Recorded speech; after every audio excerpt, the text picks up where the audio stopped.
Hello aspirants, welcome to our channel Way to Get Hope. நம்ம இன்னைக்கு March 1ல இருந்து 3ஆம் தேதி வரைக்கும் நடந்த நடப்பு நிகழ்வுகளை பத்தி தான் பார்க்க போறோம்.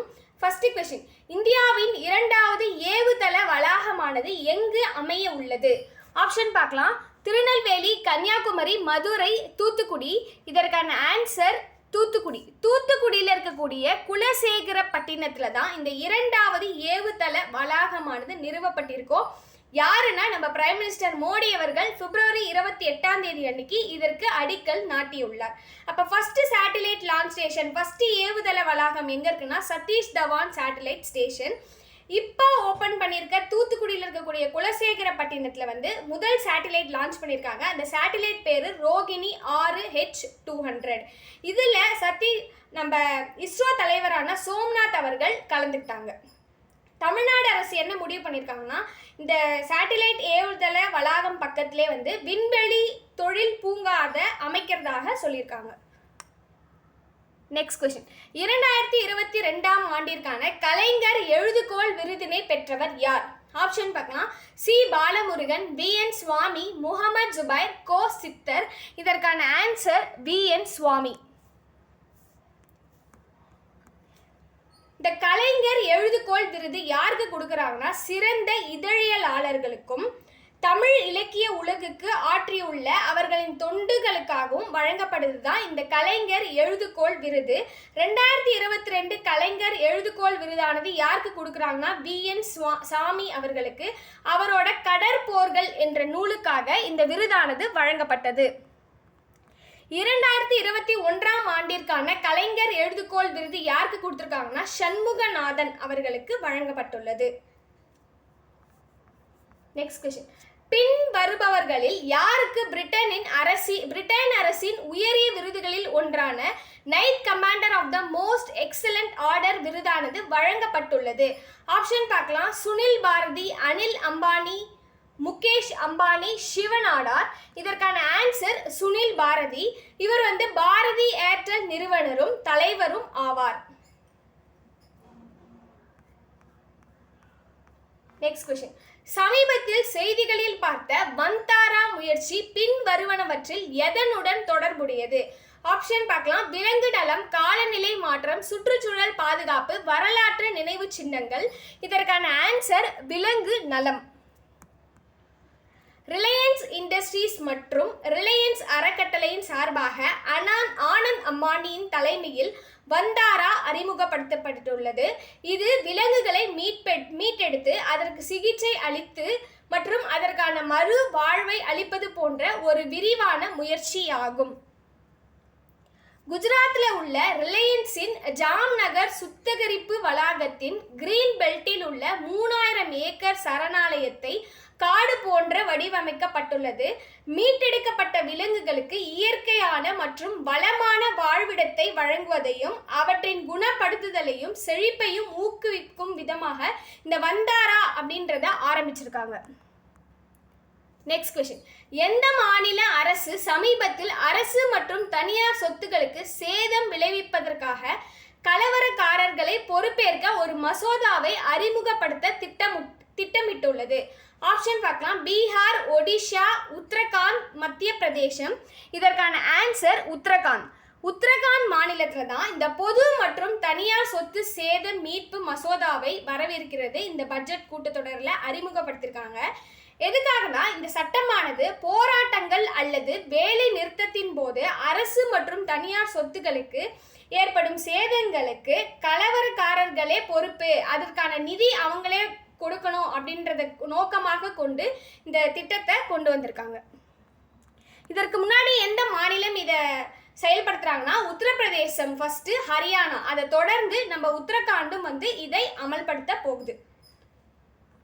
நெக்ஸ்ட் क्वेश्चन, உலகளாவிய அறிவுசார் சொத்து குறியீடு 2024 இந்தியாவின் தரவரிசை என்ன? இன்டெலெக்சுவல் ப்ராப்பர்ட்டியின் குறியீடு 42, 45, 44, 46வது.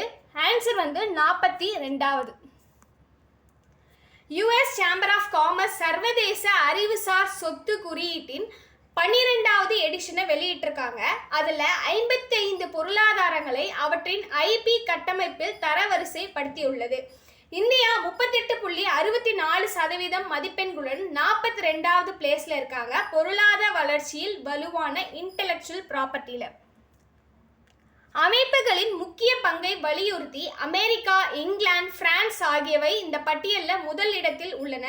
உலகளவில் புதுமை மற்றும் ஆக்கப்பூர்வமான தொழில்களை வளர்ப்பதில் இன்டெலெக்சுவல் ப்ராப்பர்ட்டி நிலப்பரப்புகளின் செயல்திறனை இந்த குறியீடானது மதிப்பிடுகிறது. Next question.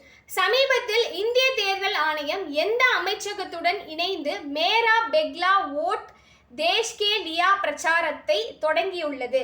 ஆப்ஷன் பார்க்கலாம். கல்வி அமைச்சகம், உள்துறை அமைச்சகம், கார்ப்பரேட் விவகார அமைச்சகம், பாதுகாப்பு அமைச்சகம்.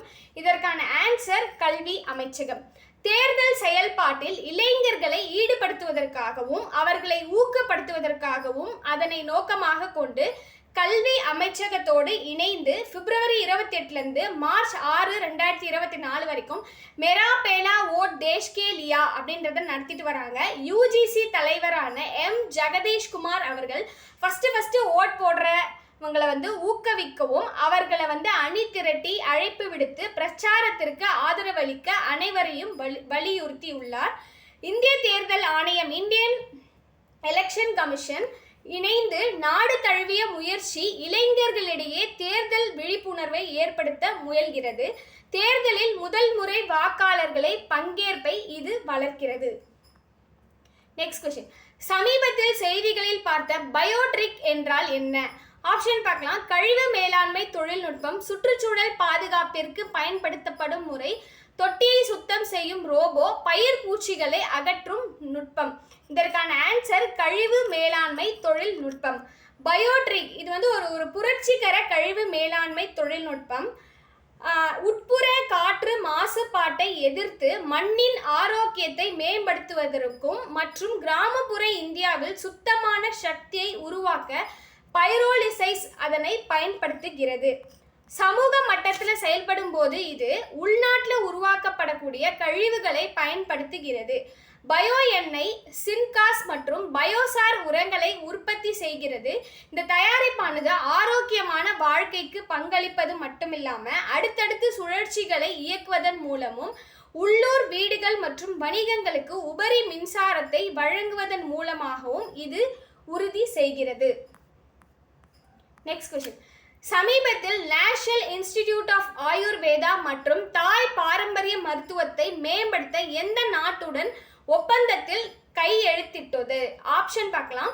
Singapore, Vietnam, Thailand, Japan. இதற்கான answer Thailand. National institute of Ayurveda எங்க இருக்குன்னா ராஜஸ்தான் மாநிலத்தில் இருக்கக்கூடிய ஜெய்ப்பூர்ல இருக்கு. அது கூட தாய்லாந்தின் பாரம்பரியம் மற்றும் மாற்று மருத்துவ துறையுடன் 2024 பிப்ரவரியில் ஒரு MOU சைன் பண்ணியிருக்காங்க. எதுக்காகனா இந்த MOU, இந்த புரிந்துணர்வு ஒப்பந்தம் ஆயுர்வேதம் மற்றும் தாய் பாரம்பரிய மருத்துவத்தில் கல்விசார் ஒத்துழைப்புக்கானது மலேசியா மற்றும் கொரியா போன்ற நாடுகளில் உள்ள பிற பல்கலைக்கழகங்கள், நிறுவனங்கள் மற்றும் அமைப்புகளுடன் இந்த நேஷனல் இன்ஸ்டிடியூட் ஆஃப் ஆயுர்வேதம் ஒத்துழைப்பை கொண்டுள்ளது. Next question. 2022ஆம் ஆண்டு நிலவரப்படி இந்தியாவின் சிறுத்தைகளின் எண்ணிக்கை யாது? ஆப்ஷன் பார்க்கலாம். 13,874, 12,852, 14,852, 15,874. இதற்கான ஆன்சர் 13,874. 2018 கணக்கெடுப்பு சென்சஸ் படி சிறுத்தையோட எண்ணிக்கையானது 12,852 உள்ளது. இப்போ 2022 எடுத்த சென்சஸ் படி சிறுத்தையோட எண்ணிக்கை 13,874 உயர்ந்துள்ளது. தேசிய புலிகள் பாதுகாப்பு அமைப்பு நேஷனல் டைகர் கன்சர்வேஷன் அத்தாரிட்டி மற்றும் இந்திய வனவிலங்கு நிர்வாகம் world wildlife institute of India இணைந்து இந்த கணக்கெடுப்பை நடத்தியுள்ளது. NTCA plus world wildlife institute of India இவங்க 2 பேர் சேர்ந்து தான் இதுக்கான கணக்கெடுப்பை நடத்தியிருக்காங்க. NTCA national tiger conservation authority எப்போ தொடங்கப்பட்டோம்னா 2005. Next question. வேலை வாய்ப்பை அதிகரிக்க மெட்ராஸ் IIT-ஆல் தொடங்கப்பட்ட திட்டத்தின் பெயர் என்ன? ஆப்ஷன் பார்க்கலாம். சுயம் பிளஸ் சிட்டிஸ் திட்டம், இவைகள் திட்டம், மெய்புலம். இதற்கான ஆன்சர் மெய்புலம். ஸ்வயம் பிளஸ். சிட்டிஸ் திட்டம் 12/4/2023 அன்னைக்கு பள்ளி மாணவ மாணவிகளுக்கு கிரிக்கெட் கால்பந்து பயிற்சி வழங்குதான் சிட்டிஸ் திட்டம். ஐஐடி மெட்ராஸ்ல வேலை வாய்ப்பை அதிகரிப்பதற்காக கொண்டு வந்த திட்டம் தான் ஸ்வயம் பிளஸ். நெக்ஸ்ட், இமைகள் திட்டம் எதுக்காகனா பெண் குழந்தைகளை பாதுகாக்கக்கூடிய திட்டம். மெய்புலம் வனவிலங்குகளின் உணவு தேவைக்கான திட்டம் தான் மெய்புலம். Next question, basic structure and republic என்னும் நூலின் ஆசிரியர் யார்? வி.என். சாமி, பி.எஸ். ஸ்ரீதரன் பிள்ளை, தேவி பாரதி, ராம் தங்கம். இதற்கான ஆன்சர் ஸ்ரீதரன் பிள்ளை. பி.எஸ். ஸ்ரீதரன் பிள்ளை தான் இந்த basic structure and republic book. V N. Samy இது புகழ்பெற்ற கடற் போர்கள். இவர் தான் இந்த கலைஞர் எழுதுகோள் விருது பெற்றிருக்காரு 2022க்கான. ராம் தங்கம் திருக்கார்த்தியல் சிறுகதை, உதயசங்கர் ஆதனின் பொம்மை நாவல். நெக்ஸ்ட் கொஸ்டின், எந்த ஆண்டுக்குள் இந்தியா விண்வெளியில் ஆய்வு மையமான பாரதிய அந்தரிஷா நிலையத்தை பாரதிய ஸ்பேஸ் ஸ்டேஷன் அமைக்க உள்ளது? ஆப்ஷன் பார்க்கலாம். 2030, 40, 38, 28. இதற்கான ஆன்சர் 2028. 2028க்குள்ள இஸ்ரோ தலைவரான சோம்நாத் என்ன சொல்லியிருக்காருன்னா, பாரதிய அந்தரிஷா நிலையம், பாரதிய ஸ்பேஸ் ஸ்டேஷனை நிறுவப்படுறதாக சொல்லியிருக்காங்க. எப்போனா 2028க்குள்ள ISRO Indian space research organisation எப்போ தொடங்கியிருக்கோன்னா 15/8/1969 தான் தொடங்கியிருக்கோம். இந்த வீடியோ பிடிச்சிருந்தா லைக் பண்ணுங்க, சப்ஸ்கிரைப் பண்ணுங்க. தேங்க்யூ ஃபார் வாட்சிங்.